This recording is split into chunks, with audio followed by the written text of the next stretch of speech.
partout. Bonjour tout le monde, aujourd'hui comme la période s'y prête, on va faire un maquillage d'Halloween. Donc comme d'habitude facile à faire, efficace, glamour, un petit peu gore quand même, un petit peu sanglant. On va parler en fait d'un maquillage qui s'appelle le sourire de l'ange, qui a été beaucoup utilisé dans le cinéma, beaucoup dans les séries télé. Donc du coup c'est assez spectaculaire mais pas trop difficile à réaliser. On y va, on va rejoindre notre modèle Alex. Donc pour cette créature d'Halloween aujourd'hui, on commence d'abord par maquiller un petit peu le teint avec un fond de teint clair.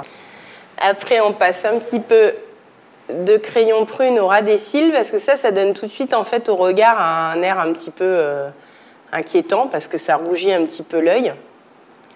Ouais, parce que bon, elle n'est pas censée avoir bonne mine. Hein. Qui dit créature d'Halloween dit un petit peu flippante quand même. Donc on estompe toujours. Là, je travaille avec des crayons gras qui s'estompent facilement. Donc on fait le dessous de l'œil, parce que ça, tout de suite, en fait, ça va donner un air un petit peu fatigué, hein, le prune.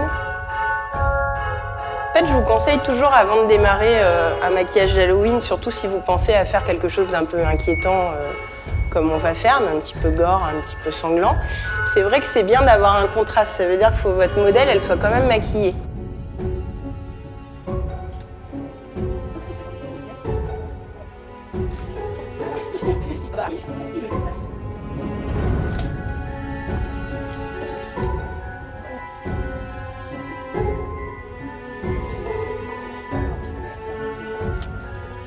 Blush. Alors évidemment, le prune est vraiment votre ami pour les maquillages d'Halloween hein, parce que tout de suite, en fait, ça creuse, ça fait des teints qui sont un petit peu marqués.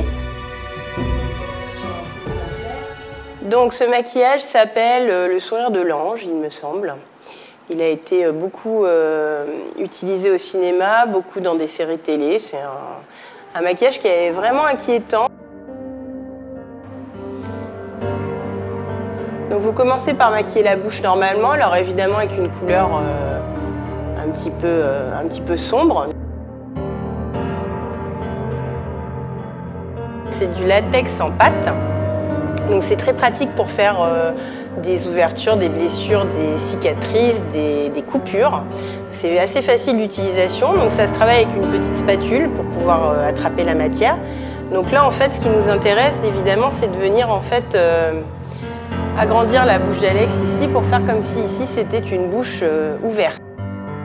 Ça fait une pâte qui devient un petit peu plus malléable et ça permet après de le travailler. Donc ça colle directement à la peau. Ce qu'il y a de pratique en fait avec ce produit, c'est que ça colle directement. Donc du coup vous n'avez pas besoin d'utiliser de colle à latex, ça va adhérer tout de suite à la peau. Il faut juste un petit peu travailler les contours, d'où l'intérêt d'avoir la spatule. Donc on prend en fait une petite partie de latex. Alors évidemment en Calédonie, le problème qu'on a, c'est l'humidité parfois.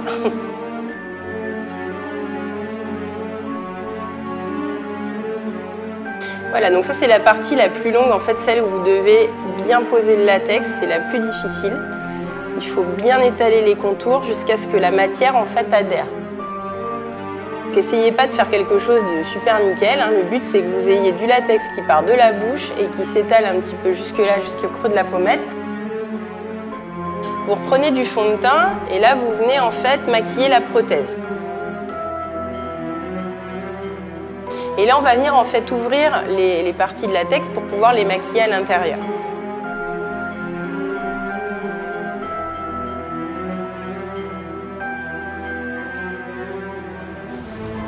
Dans le cadre de la créature qu'on est en train de mettre au point, évidemment, c'est une créature zombie un petit peu, donc ça ne doit pas être très clean. Donc là, on vient tapoter en fait, avec un mélange de violet et d'une couleur un petit peu verdâtre.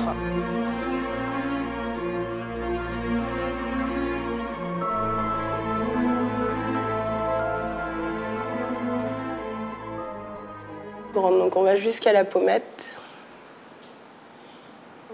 Ensuite, notre ami va être du coton hydrophile classique. On prend des petits filaments de coton qui, eux, en fait, vont permettre de garder le faux sang dans la blessure. Donc du coup, ça va permettre que le faux sang tienne mieux.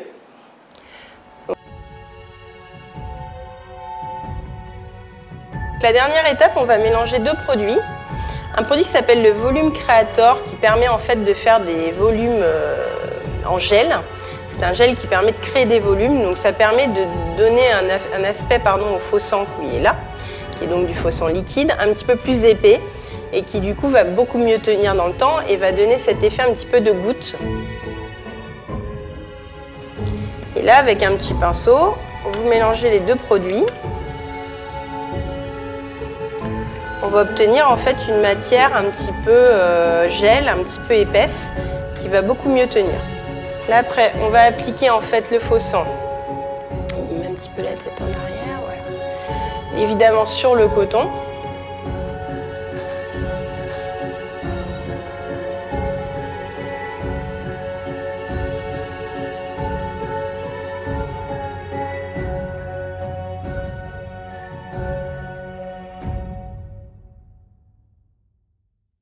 Il y a ce petit accessoire qui s'appelle une éponge un petit peu alvéolée, qui va nous permettre, en fait, quand vous la trempez dans le faux sang, d'avoir un résultat, en fait, de gouttelettes. Donc ça, c'est bien parce que, bien évidemment, elle ne s'est pas coupée comme ça, sans avoir des petites gouttes de sang. Le but, c'est de réussir, en fait, à faire quelque chose d'un petit peu réaliste, hein, c'est ça qui fait peur. Donc, gore spectaculaire. Dégueulasse. Merci, Alex. Tu te trouves jolie? Ok. Est-ce que tu peux nous faire un regard un petit peu inquiétant? Ça fonctionne bien. Voilà, alors si vous avez une modèle avec des longs cheveux comme Alex, ça fonctionne très bien. Ça fait d'elle une créature assez flippante quand même. N'est-ce pas? Bonne Halloween tout le monde!